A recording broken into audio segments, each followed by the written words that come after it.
Alright, boys, here I am again. So, the playoffs has started in the GC2.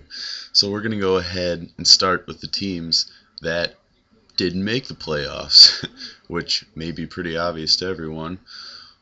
So, first of all, the Crummies, Ian Bain, obviously, Birds win, and Just Dash, and last but not least, the man, the myth, oh, wait, never mind. Jake Hendricks. No pun intended. Oh my god, were you bad. And there's only one thing that I can do right now on my computer.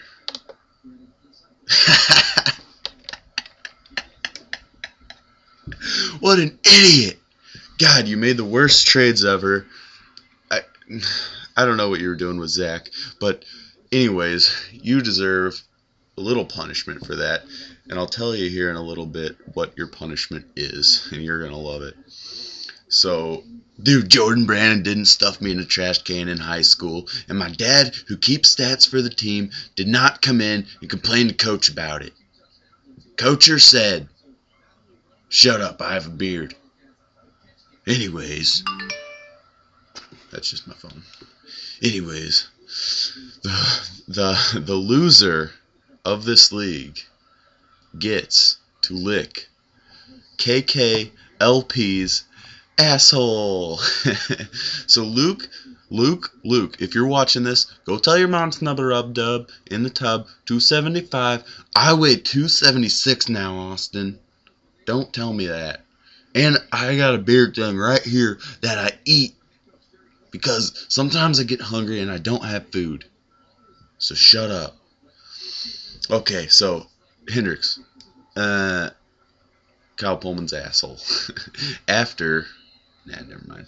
So now I'm going to get to the matchups, and we're going to start with the middle of the pack, which is me, Ray of Sunshine, the guy with no red hair, against the guy in the league with all the red hair.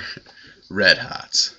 So I've came to the conclusion that either I'm going to get murdered this week, or I'm not. So I'm going to compare what Red's team may do to, let's see, if his team comes out of this losing, it's going to lose badly and looking like Heather Smith's twat, for instance, because she's got, carpet matches the curtains, Heather Smith.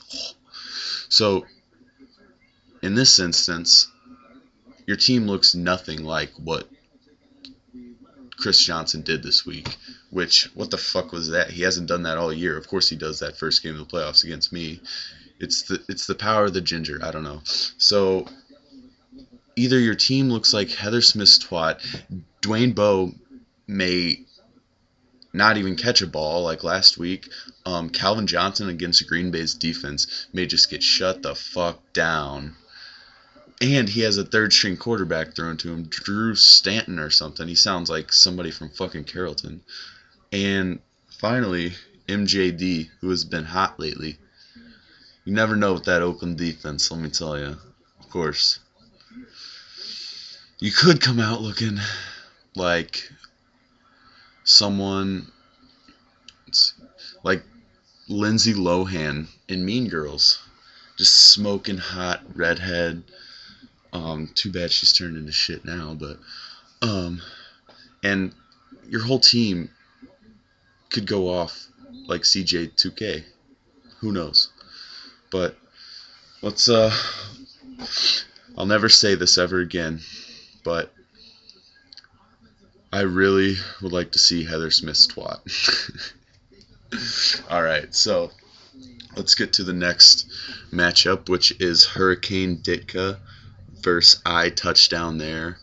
And this week, recently, Hurricane Ditka said that he may not make it out of this week with a win. And you know what?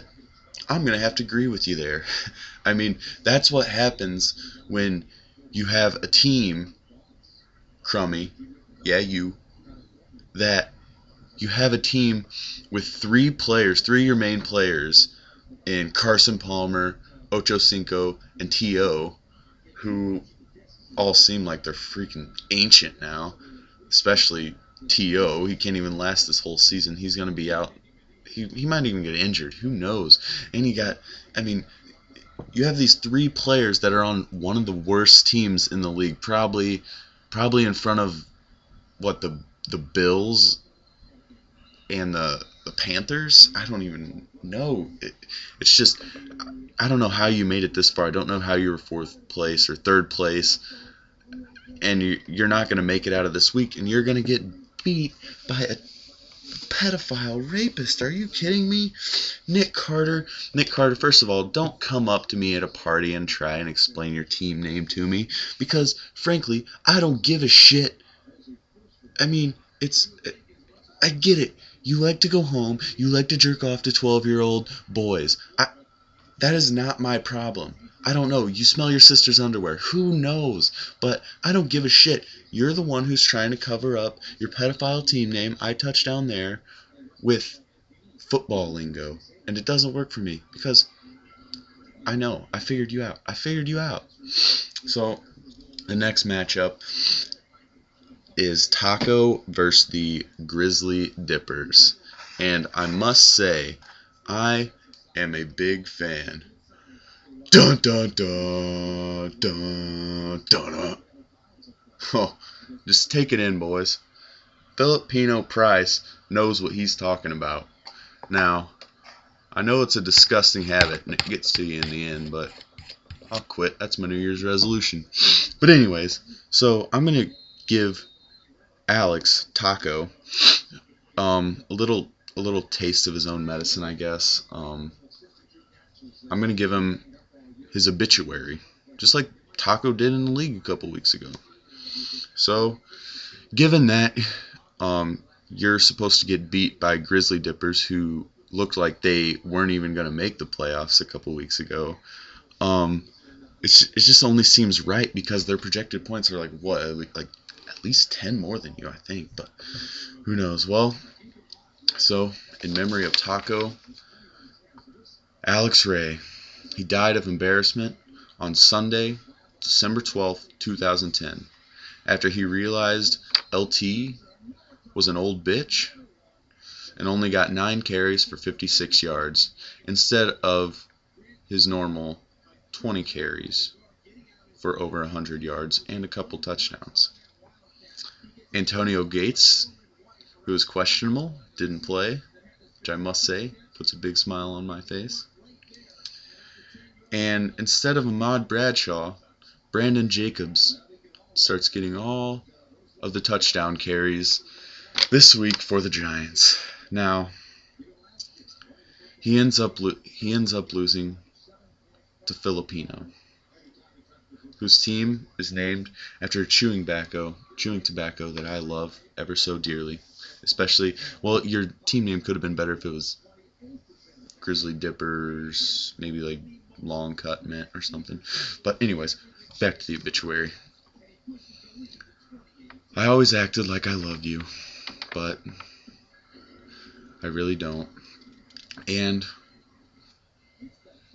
it was just heartbreaking for Alex when he realized that he became Eskimo brothers with Matt Eschbach